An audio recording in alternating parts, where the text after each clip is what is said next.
Saya Elva Christine, mahasiswa D3 Keperawatan Poltekkes Kemenkes Kaltim.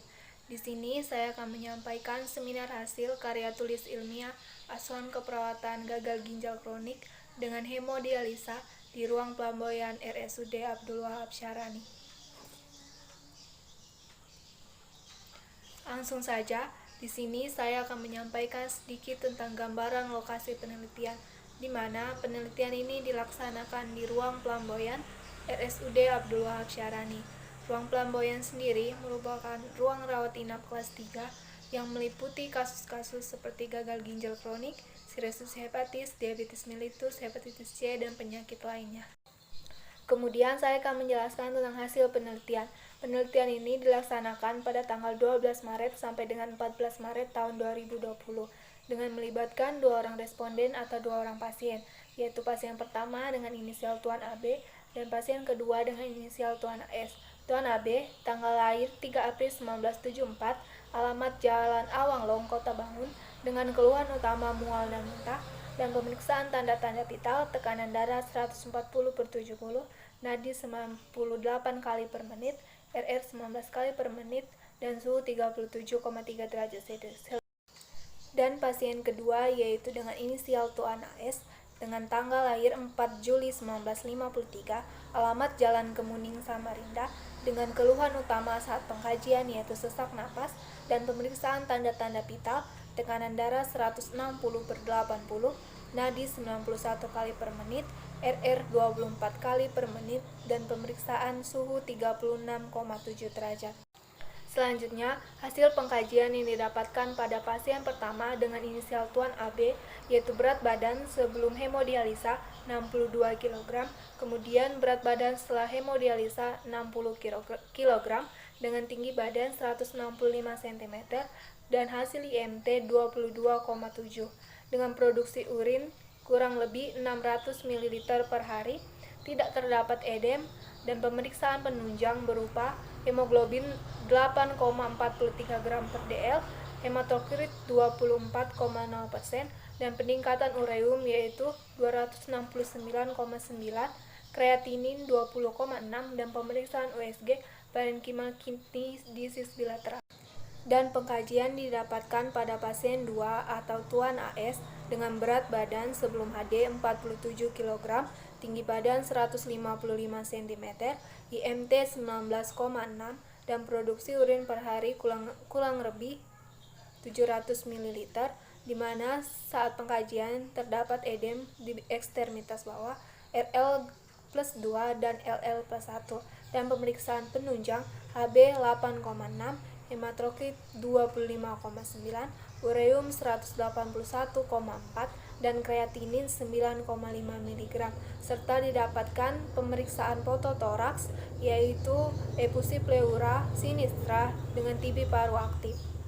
Kemudian, dari hasil pengkajian yang didapatkan, dapat ditegakkan beberapa diagnosa pada masing-masing pasien. Pada pasien pertama dengan inisial Tuan AB dengan diagnosa nausea berhubungan dengan gangguan biokimia, perfusi perifer tidak efektif berhubungan dengan penurunan konsentrasi hemoglobin, intoleransi aktivitas berhubungan dengan kelemahan, dan resiko defisit nutrisi berhubungan dengan kurangnya asupan makan. Kemudian, pada pasien 2 dengan inisial Tuan AS, diagnosa yang dapat diangkat yaitu pola napas tidak efektif berhubungan dengan hiperventilasi, perfusi perifer tidak efektif berhubungan dengan penurunan konsentrasi hemoglobin, risiko penurunan curah jantung berhubungan dengan perubahan afterload, dan intoleransi aktivitas berhubungan dengan kelemahan. Selanjutnya, saya akan menjelaskan pembahasan masing-masing diagnosa pada kedua pasien. Diagnosa pertama pada Tuan AB yaitu nausea berhubungan dengan gangguan biokimiawi, ditandai dengan pasien mengeluh mual apabila mencoba untuk makan maupun mencium aroma masakan, serta tidak ada nafsu makan, produksi saliva meningkat, pasien mengeluh lemas, dan kadar ureum 269,9, Diagnosa ini sejalan dengan teori yang menyatakan bahwa pada pasien dengan penyakit gagal ginjal kronik akan terjadi sekresi proteinnya menjadi terganggu.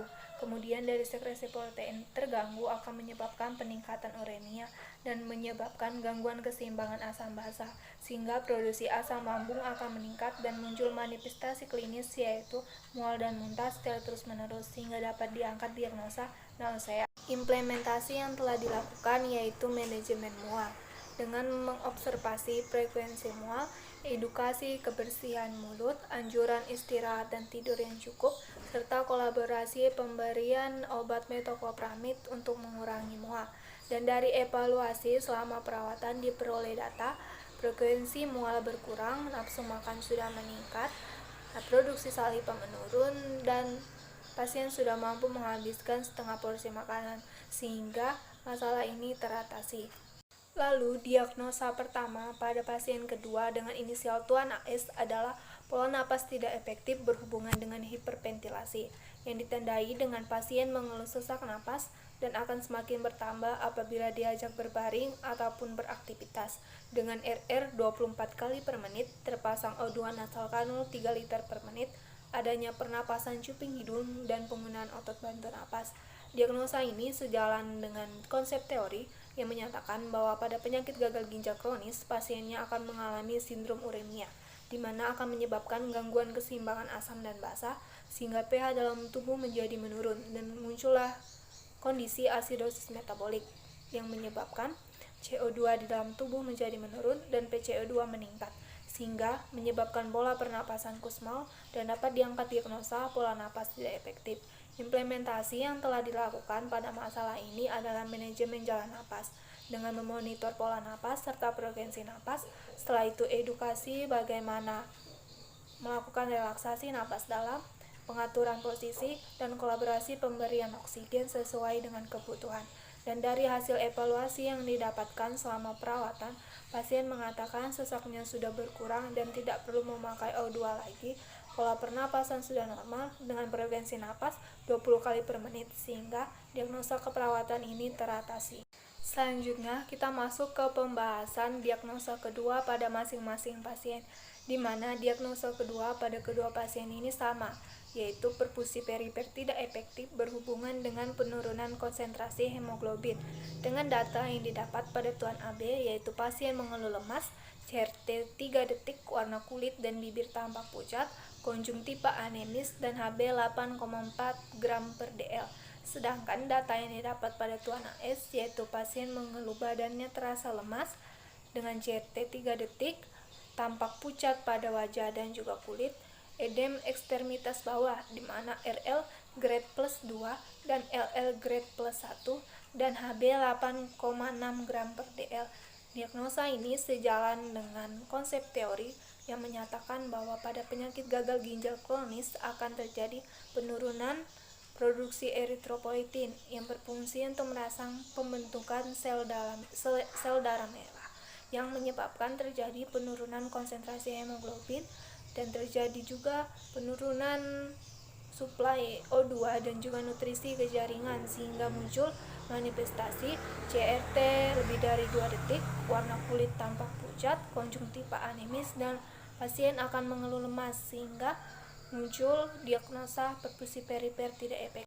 Lalu implementasi yang dilakukan yaitu perawatan sirkulasi dengan memonitor perfusi perifer, setelah itu memberikan edukasi tentang perawatan kulit yang tepat, edukasi nutrisi untuk peningkatan perfusi, dan anjuran untuk istirahat dan tidur yang cukup, serta melakukan pencegahan infeksi dan penghindaran pemasangan infus maupun pengambilan darah di area keterbatasan perfusi. Dan selama perawatan didapatkan hasil pada Tuan AB dengan kondisi CRT 2 detik, akral teraba hangat, pasien sudah tampak segar sehingga masalah ini teratasi. Dan dari hasil evaluasi juga pada Tuan AS diperoleh data pasien mengatakan lemas sudah berkurang, CRT 2 detik, akral teraba hangat, dan tampak segar sehingga diagnosa ini teratasi. Selanjutnya, kita masuk ke diagnosa ketiga pada kedua pasien.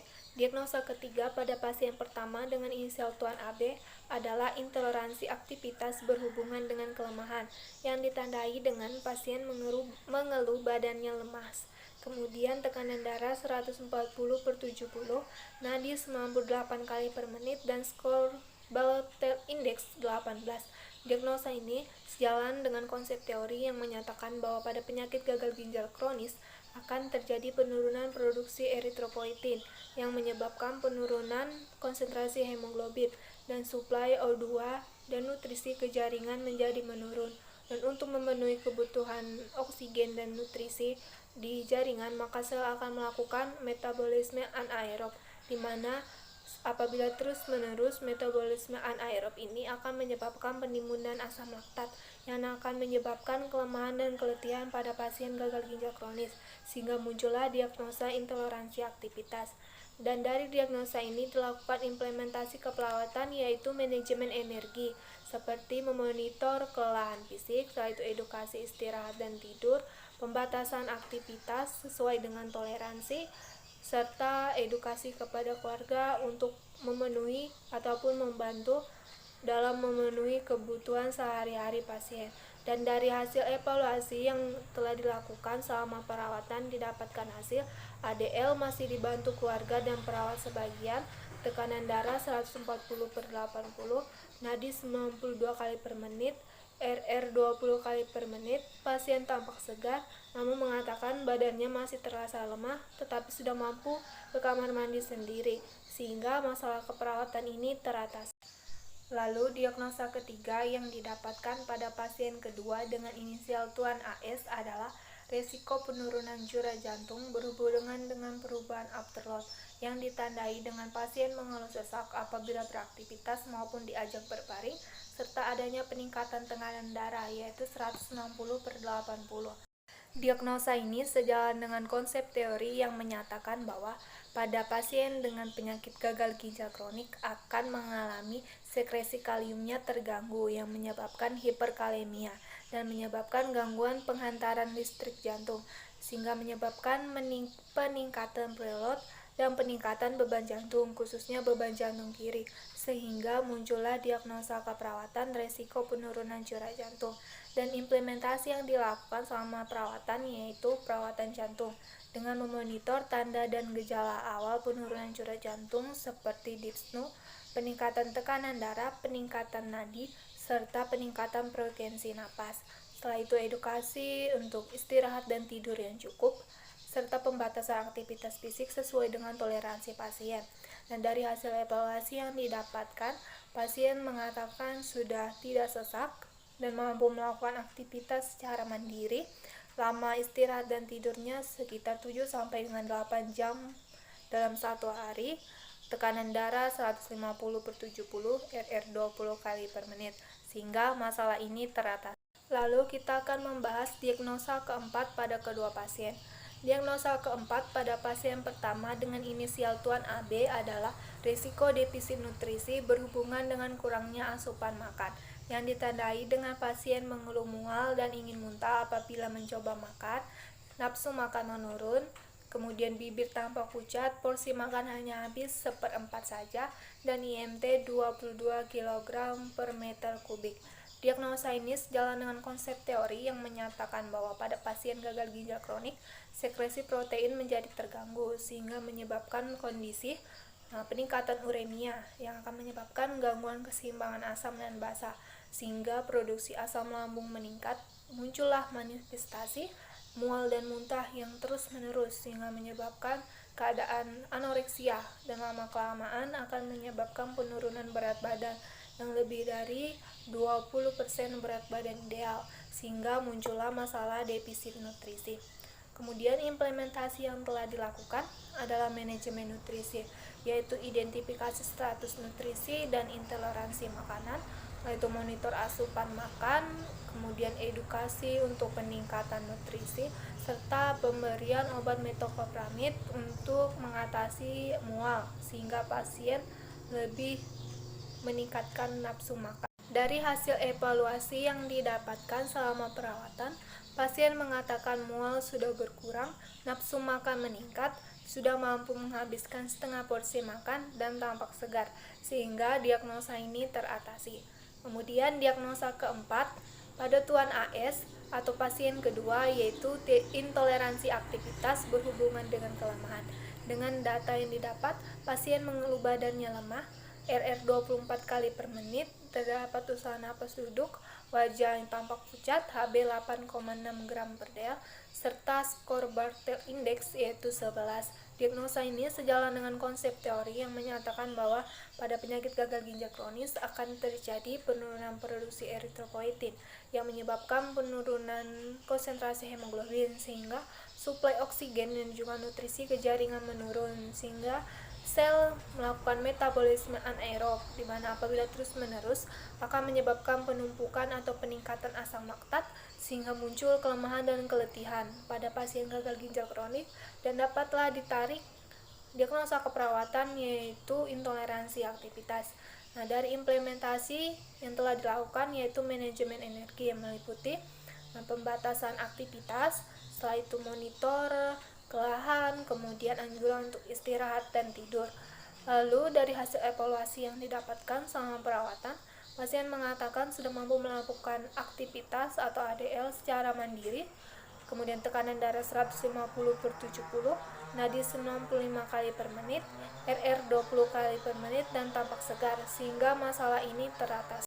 Lalu, selama penelitian ini dapat ditarik kesimpulan yaitu pada saat pengkajian atau pemeriksaan fisik pada pasien gagal ginjal kronik akan ditemui keadaan pasien mengeluh lemas, bibir tampak pucat, konjungtiva anemis, sesak napas, mual dan ingin muntah, nafsu makan menurun, serta akan adanya peningkatan hasil laboratorium seperti ureum, kreatinin, dan juga kalium. Kemudian rencana asuhan keperawatan yang dilakukan sesuai dengan masalah keperawatan yang didapati, serta sebagian besar rencana tindakan sebelumnya dapat dilaksanakan pada tahap implementasi keperawatan. Selama dilakukan tindakan keperawatan 3 hari, semua masalah keperawatan yang diangkat dapat teratasi.